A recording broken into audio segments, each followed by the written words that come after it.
उदालगुरि बियाब बाथौ गौथुमनि रुफाथि मायथाइ फोरबो फालिथायनि लाइखुन्थियाखौ गायसनबाय।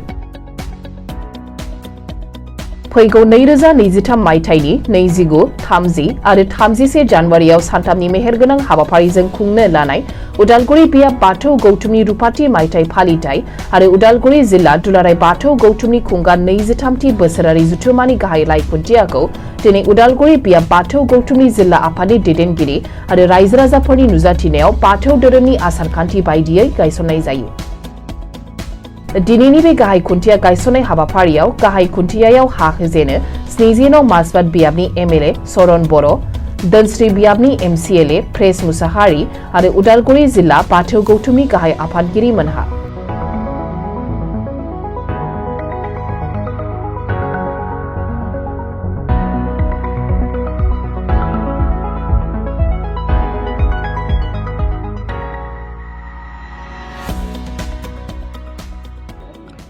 दायो नोंथांमोननि सोंनाय बादिबा आं बेखौनो लुबैयो जों बाथौ धोरोमा जों खौसे जानानै गावनि धोरोमखौ जोङो फालिनाय सिबिनायखौ आं लुबैयो। लोगोसे दा बेवहाय फैबाय थानाय 2023 जानुवारि मासनि 29, 30, 31 सानथामनि हाबाफारि लानानै बेवहाय मनपुर खेल फोथाराव खुंनाय जागोन। दा बे खुंनायाव जों बयबो हेफाजाबखौ आं लुबैदों। लोगोसे हेफाजाबनि गेजेरजों जों सावरायमेलनि गेजेरजों जोंनि बाथौ धोरोमखौ जोङो फोसाबनानै फेहेरनाय फुवारनाय बे खामानियाव जों बयबो आगान होगोन बेखौ आङो हदाय मिजिंथियो। फैगौ बाथौ सानजों लोब्बा लागोन नामा नैबे हाबाफारिया? बे बाथौ साना जाबाय जोंहा ओरैनो जानुवारि मासनि 26, 27 ओरैनो गोलैखायो। जोंहा बेयावथ' गोलैनाय फाला गैला, बे बारलांसिगोन बेयो। नैबे समाव जिहेतु हाबाफारिया जिल्लानि आरो बियाबनि जिल्लानि रायजो राजाफोरखौ नोंथाङा मा खावलायगोन बे समाव बाहागो लानो थाखाय? औ, जोङो बेखौनो खावलायगोन जिल्लानि जिथु जोंहा उदालगुरि जिल्ला नालाय बे जायगाया जेरावनि गोसो बेयावनो लानो हायो जोङो एलफाइभेट हिसाबै जों जेरावबो लानो हायो। दा बे बारावहा दिनै उदालगुरि बियाफा सिलभार जुबलि जानायखाय लोगोसे जोंबो एसे नामखौ लाखिनि ज' खुंजाबफानि। दा बेनिखाय जोंबो बे मददथि होबाय आरो लोगोसे जों जिल्लानिफ्राय बिथोन थांगोन प्रत्येक आनसलिकआवनो जेन बेवहाय लैहोर लैहोर बाहागो लाफैनांगौ। जिहेतु बेहा सेन्टार प्लेस उदालगुरि जाबाय जिल्लानि गाहाय थावनि नालाय बेखौ जोङो बाथौ सान बादियै जों प्रसेसन खालामगोन। जेन जों बर' हारिया बाथौआ जे बर' हारिनि मोनसे आंगो धोरोम बेखौ जों दिन्थिनो थाखाय जों डिस्ट्रिक्टखौ सावरायखादों। खौनो खाफाल गोनां होननानै आं सानदों। मानो होनोब्ला उदालगुरि बियाबनि जे रुफाथि मायथाइ फोरबो आरो लोगोसे उदालगुरि जिल्ला दुलाराय बाथौ गौथुमनि 32थि जे बोसोरारि जथुमा बेखौ जयैनो जिहेतु महनपुर फोथाराव फैगौ 2023 मायथाइनि जानुवारि 29, 30 आरो 31 खालि खुंनो जिहेतु लाहार फाहार खालामदों। बेनिनो दिनै बेवहाय जिहेतु गाहाय खुन्था गायसनदों आरो बेवहाय आङो गायसनगिरि आलासि हिसाबै दिनै लेंहर जादों। बे हिसाबै आं गावखौनो खोब गोजोननाय मोन्दों आरो खाफाल गोनां होननानै आं गावखौनो सानदों। मानो होनोब्ला बे मोनसे जारिमिन जानो थांगासिनो दङ जे उदालगुरिया बुंनो थांब्ला फ्राय टाउन एरिया बेवहाय गोलैयो, गोरों गोराफोर दङ आरो आं मिजिंथिदों बे प्रग्रामा खोब मेहेरगोनां जागोन, खोब गाजा गोमजा जागोन। दा बे एफा मोजां प्रग्रामाव दिनैनि जि गिबि फर्मेल खुन्था गायजेननाय हाबाफारि बेवहाय आङो आलासि महरै थानो मोनदों। बे आंनि थाखाय खोब गोजोनथाव आरो गोग्गाथाव। फैबाय थानाय समाव जिहेतु बाथौ सिबियारिफोर बिथांमोनखौ नैबे हाबाफारियाव बाहागो लानो थाखाय नोंथांनिफ्राय मा मेसेज थागोन? आङो बयखौबो खावलायगोन। जोंनि गेजेराव गोबां धोरोमनि मानसिफोर थानो हागौ, अब्लाबो जों गावबागाव धोरोमखौ जों बयबो मोजां मोनो। दा गावनि धोरोमखौ मोजां मोनो हिसाबै जों बेलेगखौ जों गाज्रिबो मोना। बे हिसाबै जाय जिखि धोरोमाव थाया मानो जों धोरोमनि आसारखान्थि नेमनि गेजेरजोंनो जोङो समाजखौ फोसाबलांनांगोन। जोंनि गेजेराव जिखिनि संस्कार जानो गोनां जों बेखौ संस्कार खालामनांगोन।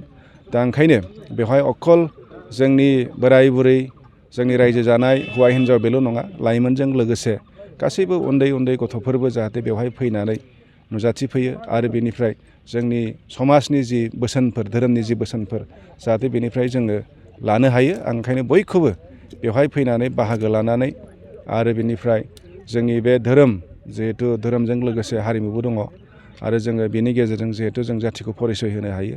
ओंखायनो जाहाथे बेवहाय बयबो फैयो आं बेनि थाखाय आंबो दिनै आं खावलायहरदों।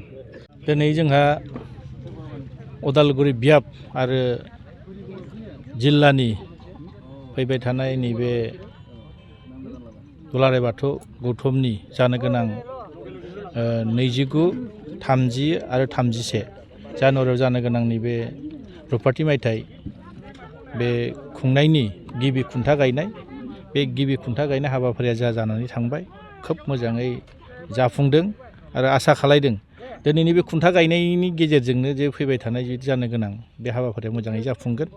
ओंखायनो जिहेथु फार्स्ट हाबाफारि हिसाबै जोंहा दिनै बे जाबाय जोंनि हाबाफारिफ्रा जालांबाय थागोन।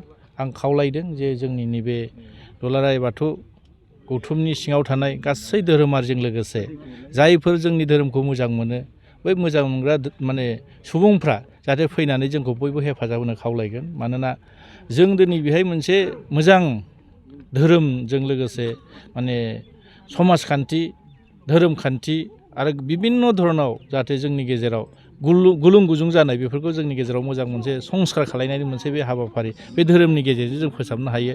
ओंखायनो जों आसा खालायदों नैबे खुंनायनि गेजेरजों जोंनि इयुन जोलै जायफोर जोंनि बे धोरोमखौ मोजां मोनग्रा जाहाथे बेफोरजों जों मोनसे मोजां जाहाथे थुलुंगा होलांनो हागोन। ओंखायनो आसा खालायदों जोंनि बे दिनै गिबि खुन्था गायनायनि गेजेरजों जों बेखौनो फोरमान खालायनो सानदों जे जोंनि बे फैबाय थानाय जानुवारियाव जानो गोनां 29, 30 आरो 31 थारिखआव जानो गोनां नैबे गायसनजाग्रा दिनै फार्स्ट खुन्था गायनाय जाबाय बिनि गेजेरजों जोंनि हाबाफारिया जालांगोन। ओंखायनो आसा खालायदों जाहाथे दिनै जोंनि बे अखल जोंनि बे जिल्लानिल' नङा बा बियाबनिल' नङा जायफोर गोसो गुदुं जोंनि बे धोरोमखौ मोजां मोनग्रा गासै गुबुन धोरोमारियानो जायाथों मानो बा जोंनि धोरोमारियानो जायाथों मानो जाहाथे बयखौबो जाहाथे लैहोर लैहोर फैनानै हेफाजाब होनानै बै फैबाय थानाय समाव मोजाङै जाफुंसार होनो थाखाय आङो बयखौ खावलायबाय आसा खालायदों बे हाबाफारियाव बयबो हेफाजाब मोनगोन बयनिफ्रायबो हेफाजाब मोनगोन होननानै आङो बानजाय आफादनि जानानै खावलायहरबाय आरो गोजोन्थों। नैबे समाव जिहेथु बाथौ सिबियारि लाइमोन सेंग्रा सिख्लाफोरा माखासे धोरोमजों जुरित गैयै बायदि जालांनो हमदों दा बेनि थाखाय माबा स्पेसियेलि आलासिफोर लिंना लाबोगोन नामा?